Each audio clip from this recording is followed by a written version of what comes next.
శివుడు తన జటను విసరగా అది వెళ్లి బ్రహ్మగిరి పర్వతం మీద పడగా గంగానది అక్కడి నుండి ప్రవహిస్తూ కిందకి వస్తుంది. దానిని గౌతమి లేదా గోదావరి అనే పేరుతో పిలుస్తున్నారు. సోమనాథ, మహాకాళేశ్వర జ్యోతిర్లింగాల తర్వాత అంతటి విశిష్టత, అంతటి పెద్ద లింగం కూడా ఇదేనని తెలుస్తుంది. ఇది స్వయంభు జ్యోతిర్లింగం.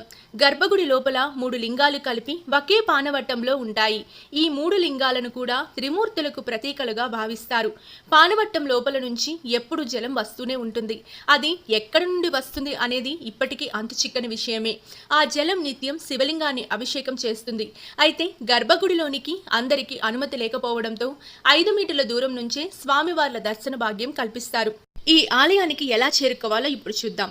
మహారాష్ట్రలోని నాసిక్ నుంచి త్రయంబకం చేరుకోవచ్చు.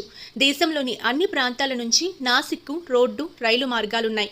ఔరంగాబాద్ విమానాశ్రయం నుంచి లేదా ముంబై విమానాశ్రయం చేరుకొని అక్కడి నుంచి నాసిక్కు వెళ్ళవచ్చు.